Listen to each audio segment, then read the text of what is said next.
Je nitwa Fabrice Manirakiza, hanyuma nkaba ndi umupromoter wa Buja City Plaza, isoko rikuru rya Bujumbura.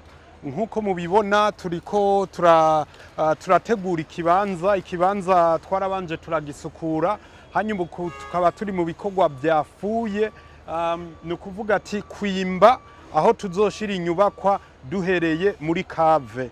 Rero haraheze iminsi dutanguye nkuko mubibona, hari amakamyo menshi kuko ibi novuga ati ibivu byose tuyora ngaha bica bisohoka bikaja gutabwa aho biriko birakoreshwa cyane cyane ku bantu bari impande ya Tanganyika.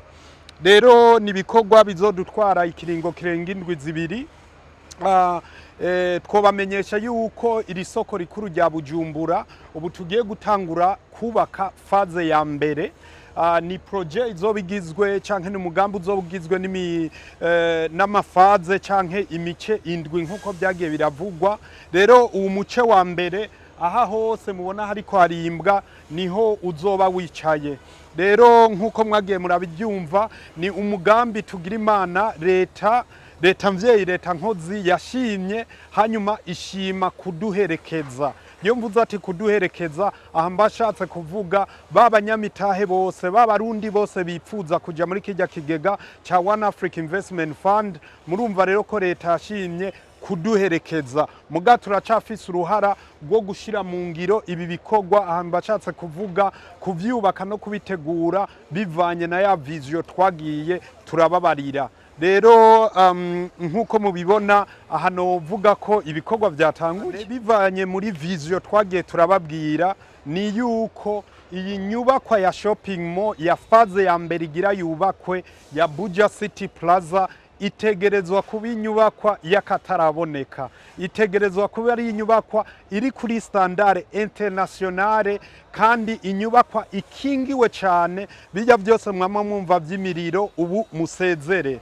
Ni inyubakwa izobigeretse gatanu, ikabirimwo kave canke parking yo musi. Ni inyubakwa izobirimwo ubuhinga bwa none, kujya nababwiye ubuhinga bukingira imiriro, ubuhinga burimwo ivyuma byo kuduza abantu hejuru, ubuhinga burimwo ibyo byose bituma novuga ati bwa Burundi ya vision y'ibihumbi 2050 mutangura kuyibona ko ari impamo. Mu masezerano rero twahawe, twemerewe ko iyi nyubakwa tugiye kuyubakwa mu kiringo c'imyaka 3 gusa, hanyuma imyaka 24 izoca iba iyo gukuramwo umutahe twashizemwo no gukuramwo inyungu twashizemwo, hanyuma tugasubiza leta. Muga kujya nagenda bivuga ni kuri faze ya mbere gusa. Bisigurika ati faze zikurikira na ya etage igeretse inshuro 30, ivyo byose tuzoza turagenda tubibamenyesha uko biriko birigwa nuko biriko birashikwako.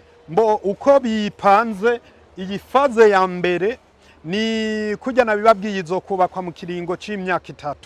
Mugabo mwebwe abarundi muriko muradukurikirana, mwebwe abo bipfuza gushora imitahe muri uwo mugambi, mu gihe dushoboye kuronka amafaranga yose yifaze ya mbere, imiliyaridi zirenga 95 mwagiye muravyumva kuri iyi faze ya mbere gusa. Mu gihe dushoboye kurenza ayo mafaranga, bituma dutangura n'iyindi faze ikurikira. Rero muravyumva neza kose ko iterambere ry'uwo mugambi, ikuzwa ry'uwo mugambi riva kuri wewe, riva kuri twebwe. Uko twegeranya inguvu zacu zose niko uwo mugambi uza gutera imbere, hanyuma ukaba ishusho y'igihugu. Ni kimwe na mvuga ati dushimire leta ko yizeye abarundi twese kugira tuje hamwe, dushira inguvu zacu hamwe ku buryo dushobora kurema Uburundi bushasha, Uburundi bwiza, n'abadukomokako bazoguma baraba bavuga ati basokuru barakoze imigambi canke amateka meza. Kukijanye niyegeranywa ry'imitahe, kujya twabitanguye, icambere twatanguye yabaye ico twita IPO canke kampanye yo kwegeranya imitahe ya mbere. Iyo rero twaraklotiye.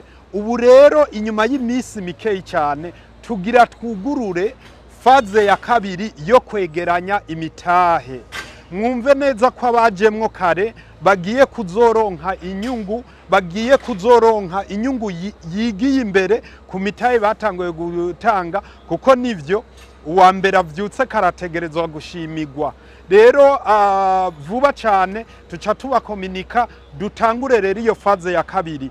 Iyo faze ya kabiri tuzokwegeranya imitahe dutembereye muri iki gihugu cyacu cy'u Burundi, tuzonagendera n'ibihugu vyo hanze muri diaspora naho bashobore gutanga imitahe. Ivyo byose tuzobibamenyesha vuba bwango, muga kujya twabibabwiye abarundi duteye imbere, dutera imbere twese. Ivyo rero muvyitege.